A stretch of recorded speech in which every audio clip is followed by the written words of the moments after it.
নমস্কার, আমার আপনজনেরা রুদ্রবার্তায় আপনাদের সকলকে স্বাগত জানাই। আমি রুদ্রপ্রসাদ ব্যানার্জি। আমাদের পার্শ্ববর্তী দেশ বাংলাদেশ, যে দেশটার জনক বলা হয় ভারতকে, কারণ পূর্ব পাকিস্তান সেটাও তৈরি হয়েছিল আমাদের দেশ থেকে কেটে, সেখান থেকে আবার বাংলাদেশে তৈরি হয়েছিল আমাদের সেনাদের জন্য। সেদিনে ইন্দিরা গান্ধী এবং আমাদের ভারতীয় সেনা তাদের অবদানের ফলেই অধুনা বাংলাদেশ তৈরি হয়েছে, যেটা আমাদের পার্শ্ববর্তী বন্ধু দেশ হিসেবে এতদিন ছিল, কিন্তু বর্তমানে শত্রু দেশের জায়গায় চলে গেছে। বাংলাদেশের পদক্ষেপ এমন নিয়েছে যাতে বিপদে পড়তে পারে ভারতবর্ষ, এবং তার ফলে ভারতবর্ষকে রিটেলিয়েট করতেই হবে, মানে আক্রমণই প্রতিরক্ষার চরম উপায়, মানে offence is the best defence. এটা ভারতকে আরো একবার করে দেখাতে হবে। আর সেদিকেই যাচ্ছে কিন্তু গোটা দেশের, গোটা বিশ্বের যা পরিস্থিতি, তাই। আর সবটা নিয়ে এই মুহূর্তের রুদ্রবার্তা। আপনারা জানেন আমাদের পার্শ্ববর্তী দেশ বাংলাদেশ, যে দেশে শেখ হাসিনা যতদিন ছিলেন ততদিন পর্যন্ত ভারতের সঙ্গে সম্পর্ক একটা ভালো জায়গা ছিল। ভারত বাংলাদেশ সম্পর্ক বরাবরই অন্যান্য প্রত্যেকটা দেশের কাছে ঈর্ষার কারণ ছিল, কারণ ভারতের সঙ্গে বাংলাদেশের সম্পর্ক বঙ্গবন্ধু মুজিবুর রহমানের শুরু থেকে, মানে সময় থেকে শেখ হাসিনা অবধি ভালোই ছিল। মধ্যেখানে একবার দুবার পালাবদল হলেও ভারতের সঙ্গে বাংলাদেশ সম্পর্ক খারাপ হয়নি। কিন্তু যে মুহূর্তে আগস্ট মাসে সেই বিখ্যাত তারিখটা এলো, যেদিন শেখ হাসিনাকে সরিয়ে দিয়ে ক্ষমতা দখল করলো ইউনূস, অন্তর্বর্তী সরকার চালাচ্ছে ইউনূস, সেই ইউনূস বাংলাদেশের ভবিষ্যৎকে একদম কোন জায়গায় নিয়ে গেছে, এটা সবটা দেখার পরে আপনিও ভাববেন যে এবার কি হতে পারে। আসলে ইউনূস চলে গেছিলেন চীনে বোয়া সামিটে অ্যাটেন্ড করার জন্য। অ্যাকচুয়ালি বোয়া সামিটটা বড় কথা ছিল না, বড় কথা ছিল জিনপিং এর সঙ্গে আলোচনায় বসা। জিনপিং এর সঙ্গে আলোচনায় বসা এবং তার সঙ্গে সঙ্গে ভারতবর্ষের সঙ্গে যে বন্ধুত্ব ছিল, ভারতবর্ষের সঙ্গে যে কৃতজ্ঞতা রাখা উচিত ছিল, সেটাকে বেচে দিয়ে এলেন ইউনূস, এবং বেচে দিয়ে কটা চুক্তি করে ভারতবর্ষের বিরুদ্ধে লড়ার জন্য নেমে গেলেন। আসলে আমি এই কথাগুলো কেন বলছি জানেন? দেখুন, পার্শ্ববর্তী দেশ কোথায় গিয়ে কার সঙ্গে সমঝোতা করবে সেটা আমাদের মাথা ব্যথার কারণ হতে পারে না, কিন্তু হয় কখন জানেন? যখন তারা এমন দেশের সঙ্গে আলোচনায় বসে যে দেশ চাইছে ভারতবর্ষের দিকে নজর রাখতে। সেটা চায়না। আপনারা জানেন চায়নার সঙ্গে ভারতবর্ষের সম্পর্ক কখনোই ঠিক জায়গা ছিল না, আগেও ছিল না, আজও সে জায়গায় নেই। তবুও উন্নতি হচ্ছিল। কিন্তু বর্তমান যে পরিস্থিতি, তাতে শি জিনপিং এর সঙ্গে বসে ইউনূস যা কাজ করে এসছে, তাতে মোটামুটি ভারতবর্ষকে একটা স্টেপ এগিয়ে ভাবতে হবে। আসলে বাংলাদেশে গিয়ে এই বোয়া সামিটে গিয়ে যাওয়ার পরে শি জিনপিং এর সঙ্গে বসে ইউনূস যে কটা চুক্তি করে এসছে, তার মধ্যে 8টা চুক্তি এবং একটা মৌ, এগুলোকে বাদ দিয়ে দিলাম। মানে এগুলোকে আমি ধরছি না, এর মধ্যে খাস, একদম খাস যেগুলো, যেটা আমাদের পক্ষে ক্ষতিকারক, সেই 3টে জায়গা নিয়ে আমি আপনাদের সঙ্গে আলোচনা করছি, যে 3টেই কিন্তু ভয়ঙ্কর। 3টে চুক্তির মধ্যে অন্যতম চুক্তি হচ্ছে মোংলা পোর্ট। মোংলা পোর্ট হচ্ছে বাংলাদেশের দ্বিতীয় বৃহত্তম পোর্ট। বাংলাদেশের দ্বিতীয় যে পোর্ট, সেই port Mongla port. Xi Jinping এর সঙ্গে এই ইউনূস যে চুক্তি করেছে, সেই চুক্তি অনুযায়ী মোংলা পোর্টে ইন্ডাস্ট্রিয়াল জোন তৈরি হয়। চায়না ইন্ডাস্ট্রিয়াল ইকোনমিক জোন তৈরি করছে, এবং সেখানে তারা করছে কি? তারা করছে commercial agreement for modernisation and expansion of Mongla port. এটা চীনের সঙ্গে এগ্রিমেন্ট হয়েছে। তাই চীন মোংলা পোর্টে আসবে এবং সেখানে তাদের এই প্রজেক্ট তৈরি করবে, ইকোনমিক্যাল জোন তৈরি করবে, এবং সেখানে এই মোংলা পোর্টের এক্সপেনশন থেকে শুরু করে সবকটাই দেখবে কিন্তু চায়নার কোম্পানিরা। আর চায়না কোম্পানি এসে যখন মোংলা পোর্টে বসবে, তখনই কিন্তু ভারতবর্ষের যে সম্পর্কটা তৈরি হয়েছিল এই মোংলা পোর্ট নিয়ে, কারণ ভারতবর্ষ শেখ হাসিনার সঙ্গে চুক্তি করেছিল যে মোংলা পোর্টে সমস্ত কিছু করবে ভারত, আর যেটা মে 2024-এ ঠিক হয়ে গেছিল। কিন্তু তারপর দুঃখের কারণ হচ্ছে আগস্টে সবকিছু পট পরিবর্তন হয়ে যায়।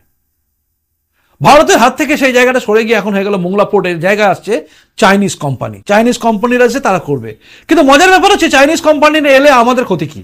একটা পোর্ট তৈরি হচ্ছে, সেই পোর্টের এক্সপেনশন করবে বা যে ডেভেলপমেন্ট করবে, যাই করুক, তাতে আমাদের যায় আসে কি? তাই না? আসলে যায় আসে কোথায় জানেন? পাকিস্তানেও কিন্তু এইভাবেই চায়না গেছে, চায়নার কোম্পানি গেছে এবং এগ্রিমেন্ট অনুযায়ী তারা গিয়ে সেখানে করছে, সেখানকার কোম্পানির সবকিছু করছে, এবং তার সঙ্গে সঙ্গে এই কোম্পানির যেখানে যেখানে কাজ করছে তাদের জন্য চীনের লোকেরা যাচ্ছে, এবং তাদের সুরক্ষার জন্য চীনা সৈন্য সেখানে পৌঁছচ্ছে, মানে চাইনিজ আর্মি সেখানে পৌঁছচ্ছে তাদের সুরক্ষার জন্য। অর্থাৎ মোংলা পোর্টের কার্যত দখল চলে যাবে চায়নার হাতে, আর যেটা কিন্তু ভারতবর্ষের নিরাপত্তার ক্ষেত্রে কিন্তু একটা চিন্তার ব্যাপার। কারণ আমাদের কলকাতা পোর্টই হচ্ছে একদম মোংলা পোর্টের কাছাকাছি, কাজে এই ডিস্টেন্সটা এখানে বসে থাকবে কিন্তু চায়নার নজরদারি করবে সমস্তটাই ভারতবর্ষের দিকে, যেটা কিন্তু আমাদের পক্ষে ক্ষতিকারক। এটা তো গেলে একটা দিক। দ্বিতীয় দিক কোথায়? দ্বিতীয় দিক হচ্ছে তিস্তা নদী। যে তিস্তা নদীর জল নিয়ে নানা সময় নানা কথা হয়। তিস্তা নদীর জল নিয়ে আপনারা জানেন মমতা বন্দ্যোপাধ্যায় অনেক সময় বলেছেন যে তিস্তার জল এতটা ঢাকায় যদি দিয়ে দেয়, বাংলাদেশে দিয়ে দেয়, তাহলে আমাদের কি হবে? তিস্তা নিয়ে আমাদের অনেক কিছু টানাপোড়েন চলে। সেই তিস্তা নিয়েও কিন্তু বাংলাদেশের সঙ্গে চায়নার একটা এগ্রিমেন্ট হয়েছে, এবং এখানে Teesta river comprehensive management and restoration project, এটা চায়না করবে। এবং চায়না যখন এটা করবে, আপনি ভাবছেন নিশ্চয়ই তিস্তার এই প্রজেক্টটা করে কি লাভ হবে। আসলে তিস্তা নদী যেটা সিকিম থেকে এসে পশ্চিমবঙ্গের মধ্যে দিয়ে গিয়ে বাংলাদেশে পড়েছে, এই তিস্তা নদীটা কিন্তু বাংলাদেশে প্রায় 5 কিলোমিটার বিস্তৃত জুড়ে আছে, মানে কি বলবো, চওড়ায় 5 কিলোমিটার রাস্তা জুড়ে ধীরে ধীরে গেছে, চওড়া হয়ে গেছে। এবং এটাকে তারা খনন করে সব ঠিকঠাক করে এমন করবে যাতে বান বা বন্যা কিছু না হয়, এগুলো দেখবে। এটা তো ভালো জিনিস, তাই না? আসলে ভালো জিনিসের মধ্যে একটা খারাপ জিনিসও রয়েছে। সেটা হচ্ছে এই যে ইউনুস একটা কথা বলেছে, সেটা খুব ভালো করে মন দিয়ে আপনারা শুনবেন, যেটা এই বোয়া সামিটে গিয়ে বলেছে। সেই কথাটা যদি আপনি শোনেন না, আপনি বুঝে যাবেন যে কি মাথাটা মেরেছে এরা। শুনুন। 7 states of India, eastern part of India, called Seven Sisters, they are landlocked region of India. They have no way to reach out to the ocean. We are the only guardian of the ocean for all this region. So this opens up a huge possibility. So this could be an extension of the Chinese economy.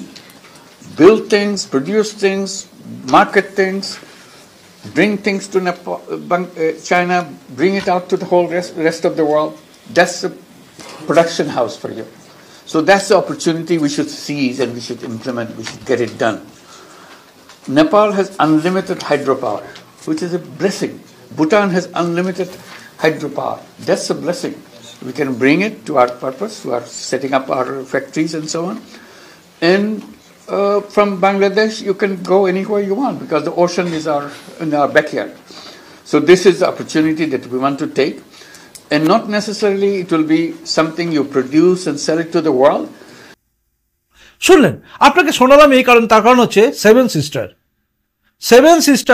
Sister মানেই হচ্ছে chicken neck মানেই হচ্ছে Siliguri corridor. এই শিলিগুড়ি করিডোরের মধ্যেই কিন্তু, শিলিগুড়ি করিডোরের জন্যই কিন্তু ভারতবর্ষে যে 7 সিস্টার, অর্থাৎ আসাম, মেঘালয়, ত্রিপুরা থেকে শুরু করে নাগাল্যান্ড, এগুলো সব যে রয়েছে, ত্রিপুরা, এই 7টা জায়গার সঙ্গে, 7টা রাজ্যের সঙ্গে কিন্তু ভারতের সম্পর্ক রয়েছে। এটাকে 7 সিস্টার বলা হয় ইন্ডিয়ার। এই 7 সিস্টারের সঙ্গে সম্পর্ক রয়েছে এই শিলিগুড়ি করিডোর, অর্থাৎ চিকেন নেকের মধ্যে দিয়ে। এবং চিকেন নেকের পাশে কিন্তু এবার এই চাইনিজ এই প্রজেক্টটা নিয়ে করছে। তারা এত ইন্টারেস্ট দেখিয়েছে কেন জানেন? তারা ইন্টারেস্ট দেখিয়েছে এই কারণে, কারণ তারা জানে এই চিকেন নেকের কাছে বসলেই এটাকে যদি একটু এদিক ওদিক করা দেওয়া যায়, তাহলে কিন্তু 7 সিস্টারের সঙ্গে ভারতবর্ষের যোগাযোগের সম্পর্কটা নষ্ট হয়ে যাবে। বুঝতে পারছেন? আর এটা নিয়ে কিন্তু বারবার চিকেন নেককে নিয়ে কিন্তু বাংলাদেশ ধমকি দিয়ে এসছে। আজকে বাংলাদেশ সেই কারণেই চীনের সঙ্গে এগ্রিমেন্ট করছে এই তিস্তা নদী নিয়ে। এবং তিস্তা নদীর এই প্রজেক্টটা নিয়ে যে এগ্রিমেন্ট করেছে, শুনলে অবাক হয়ে যাবেন, এই প্রজেক্টটার জন্য 15%, এই প্রজেক্টে যে খরচা হবে 15% চায়না সরকার নিজেরাই দেবে। বলছে আমাদের কোনো পয়সা দিতে হবে না, 15% আমরা দিয়ে দিচ্ছি, এর পয়সা আপনাদের ফেরত দিতে হবে না, বাকি যে পয়সা আছে সেটা আপনারা কম সুদে আমাদের টাকাটা ফেরত দেবেন। অর্থাৎ আমরা টোটাল প্রজেক্ট তৈরি করব। আসলে প্রজেক্ট তৈরি করার লক্ষ্য নয়, লক্ষ্য হচ্ছে এই চিকেন নেকের কাছে বসা, অর্থাৎ শিলিগুড়ি করিডোরকে কন্ট্রোল নেওয়া এবং তার সঙ্গে সঙ্গে 7 সিস্টারে যাতে কানেকশনকে কাট করে দেওয়া যায়, যেটা প্যান ইসলামিক মুভমেন্ট যারা করেছে তাদেরও কিন্তু লক্ষ্য ছিল এটাই। আর এদের চীনের লক্ষ্যও কিন্তু সেটাই, যে 7 সিস্টারকে কাট আপ করতে হবে, তাহলে কিন্তু ভারতবর্ষকে কমজোরি করা যাবে। আর এই লক্ষ্যেই কিন্তু শিলিগুড়ি করিডোরের কাছাকাছি পুরো জায়গা জুড়ে বসতে চাইছে চায়না। এবং এটা কিন্তু ভয়ঙ্কর বিপদের একটা, বলতে পারেন, লক্ষণ। তো বিপদের লক্ষণ যখন আমরা দেখছি, তাহলে আমাদের প্রিকশনও নিতে হবে, তাই না?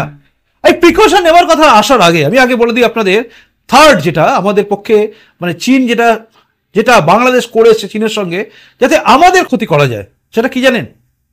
চীনের সঙ্গে ফ্রি ট্রেড এগ্রিমেন্ট করেছে বাংলাদেশ। আসলে ভারতবর্ষের অনেক প্রোডাক্ট বাংলাদেশে যেত, তাই বাংলাদেশ করলে এবার চীনের সঙ্গে সমস্ত কিছু আদান প্রদান করবে ফ্রিতে, ভারতবর্ষের যাতে এই পুরো বাজারটাকে শেষ করা যায়। ভারতবর্ষের বাজার মানে ভারতবর্ষ এগুলোকে রপ্তানি করতো, এবার চীন থেকে তারা সবকিছু নেবে এটা ভেবে রেখে দিয়েছে। এই যে তিনটে জিনিস, এই তিনটেই কিন্তু চিন্তায় ফেলবে। দেখুন, তিনটের মধ্যে আমি ব্যবসা করার খাতিরটা বাদ দিয়ে দিলাম। এই থার্ড যেটা আছে মানে যে ফ্রি ট্রেড এগ্রিমেন্ট যেটা করেছে এটা আমি বাদ দিই। ও ফ্রি ট্রেড করতে যাক, কারণ আমাদের এত টাকা ওখান থেকে আসবে না, আমরা অন্য জায়গায় বিক্রি করেও পয়সা পাবো। কিন্তু প্রশ্ন হচ্ছে তিস্তা, মোংলা পোর্ট, মনে রাখবেন মোংলা পোর্টের পরে চট্টগ্রাম, এই চট্টগ্রামের দিকেও কিন্তু এক্সপেনশন হবে। অর্থাৎ চায়না যে সমস্ত কোম্পানিগুলো আসবে তারা কিন্তু জাস্ট ইস্ট ইন্ডিয়া কোম্পানির মতো কিন্তু তাদের চিন্তা ভাবনা রয়েছে। মানে আমরা আগে ব্যবসা করতে যাব, ব্যবসা করার জন্য কিছু লোক নিয়ে যাব, সেই লোকগুলোর জন্য কিছু সুরক্ষা বাহিনীকে নিয়ে যাব এবং আস্তে আস্তে নিজের জায়গা, ওইখানকার জায়গা কিনতে কিনতে নিজের জায়গা পুরো দখল করে নেব। ঔপনিবেশিক যে চিন্তাধারা, সেই চিন্তাধারায় কিন্তু এখানে রয়েছে।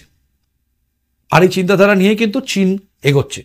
অর্থাৎ চীনের আগ্রাসী মনোভাব, যেভাবে পাকিস্তান, যেভাবে শ্রীলঙ্কা, মানে চারিদিকে দেখুন আপনি টুকটুক করে জায়গাগুলো কিন্তু দখল করা যাচ্ছে চীন, মানে যাতে ভারতকে চারিদিক থেকে ঘেরা যায়। এটা কিন্তু একটা খুব খুব খারাপ লক্ষণ। আর এই খারাপ লক্ষণটার দিকে কিন্তু নজর রাখতে হবে আমাদের। পৃথিবীর ইতিহাসে আমরা যে যুদ্ধগুলো দেখেছি, সেই যুদ্ধগুলো কিন্তু দেখিয়ে দিয়েছে যে যখনই মনে হয়েছে যে শত্রু আমাদের জায়গা দখল করছে, তখন সেখানে নিজেদের ভবিষ্যতের কথা চিন্তা করে লড়াই লড়তে হয়। যেভাবে ইসরায়েল গাজায় ঢুকে যাচ্ছে এবং ঢুকে গিয়ে সেখানটা ক্লিয়ার করছে, কারণ মনে হচ্ছে যে ইসরায়েলের পক্ষে ওই গাজা স্ট্রিপ, ওই জায়গাটা পরিষ্কার করা দরকার, কারণ সেখানে যদি উগ্রপন্থীরা ঢুকে যায়, হামাস ঢুকে পড়ে, তাহলে ক্ষতি হয়ে যাবে ইসরায়েলের। ঠিক একইভাবে রাশিয়া ভেবেছে যে ইউক্রেনের মধ্যে যদি ন্যাটো বাহিনী এসে বসে তাহলে আমাদের অর্থাৎ রাশিয়ার বিপদ আছে, তাই রাশিয়া ইউক্রেনকে আক্রমণ করেছে। আজ আমাদের ভারতবর্ষের নরেন্দ্র মোদীকে ভাবতে হবে, কারণ আজ যদি না ভাবা হয় তাহলে কিন্তু কালকে দেরি হয়ে যাবে। আগস্ট থেকে মার্চ এই কটা দিন ভারতবর্ষ শুধু ওয়াচ করেছে, আর ভারতবর্ষের তরফ থেকে সমস্ত মাল পণ্য যা কিছু দেওয়ার দিয়েছে, কম পয়সায় চাল দেওয়া থেকে শুরু করে সব দিয়েছে। আসলে দুধ কলা দিয়ে সাপ পুষলে সেই সাপ কিন্তু কামড়াবে, কারণ এটা কাল সাপ। আর এই কাল সাপ, এই যে ইউনুসের যে নাম, অর্থাৎ ইউনুস এবং তথাকথিত যে সমস্ত লোকেরা আছে জিহাদি মানসিকতা, এদের কিন্তু দেখুন জেহাদি মানসিকতা অর্থাৎ ইসলামকে প্রতিষ্ঠা করার যে চিন্তাভাবনা, সেটাও কিন্তু এদের নেই। কারণ হচ্ছে ইসলামের যেটা জায়গা মানে মসজিদ, সেই মসজিদগুলো কিন্তু ঘুরিয়ে দিচ্ছে চায়না। সেখানে কিন্তু ইউনুস সরকার বা এই জামাতপন্থী বা যে সমস্ত পন্থী আছে, এদের কিন্তু একটা কথা নেই। আছে কি? ইসলামের যেখানে মসজিদ ভাঙা হচ্ছে সেখানে নিয়ে একটা কথা বলেনি এরা। কারণ জানে ওখানে বললে অন্য কিছু হবে। তাই এরা যে ধর্মের জন্য লড়াই লড়ছে এটাও কিন্তু নয়। ধর্মের জন্য লড়াই হলে যেভাবে আমরা বলি, যেখানেই মন্দির ভাঙুক আমরা চিৎকার করে বলি, তাহলে চায়নায় ভাঙলে কেন বাংলাদেশ কাঠমোল্লারা চায় না? আসে না প্রশ্নটা? কেন চায়নার সঙ্গে সম্পর্ক ভালো করতে হলো? আসল কথা অন্য জায়গায় আছে। আর সেটা কি জানেন? গজবে হিন্দ। ঘুরে ফিরে সে একই জায়গায় আসে, গজবে হিন্দ করতে হবে। যাই হোক, আপাতত ভারতবর্ষকে বিপাকে ফেলার জন্য এই বাংলাদেশের চায়না সফর বা এই ইউনুসের চীন সফর, এটা কার্যত ভারতবর্ষকে আরেকটা স্টেপ এগোনোর জন্য কিন্তু উস্কে দিচ্ছে। আর আমার মনে হয় ভারতবর্ষের পক্ষে এবার সময় এসে গেছে যে এবার নিজের জায়গা তৈরি করার। মানে আমার পাশে থাকা কোনো ছোটোখাটো কেউ একজন এসে আমাকে হুমকে দেবে বারবার, সেটা সহ্য করে যাব আমি, এই জায়গায় গেলে ভারতবর্ষকে লোকে আগামী দিনে কমজোর দেশ বলবে, তাই না? আর ভারতবর্ষের প্রধানমন্ত্রী যখন নরেন্দ্র মোদী, তখন উচিত এটা নিয়ে ভাবার। যাই হোক, আমার কাজ ছিল আপনাদের সামনে বিষয়টা নিয়ে আসার। আপনারা বিষয়টা ভেবে কি ভাবছেন আমাদের জানাবেন, এবং জানাবেন যে আপনি কি ভাবছেন। নরেন্দ্র মোদী কি এবার কোনো স্টেপ নেবেন নাকি নেবেন না? আমি জানি আপনাদের মধ্যে অনেকেই বলবেন যে যখন হিন্দুদের উপর অত্যাচার হচ্ছিল তখনই স্টেপ নেওয়া উচিত ছিল, ঠিক দেরি হয়ে গেছে। কিন্তু এবারও তো নেওয়া যায়। নেবেন কি, নিতে পারবেন কি? কারণ ইন্দিরা গান্ধী এত ভাবেননি যতটা নরেন্দ্র মোদী ভাবছেন। সেটাই অনেকে বলবেন কি জানাবেন, কিন্তু আপনাদের প্রত্যেকের কমেন্টসের অপেক্ষা আমি রইলাম, কারণ আপনাদের কমেন্টস দেখে তার পরের প্রতিবেদন আমি অবশ্যই তৈরি করব। খুব ভালো থাকুন, দেখতে থাকুন রুদ্রবার্তা। প্রতিবেদনটা ভালো লাগলে লাইক করবেন এবং অবশ্যই সবাইকে শেয়ার করবেন। আসি এখনকার মধ্যে দেখা হচ্ছে এর পরের রুদ্রবার্তাতেই। নমস্কার, বন্দে মাতরম, ভারত মাতা জয় হোক, জয় হিন্দ।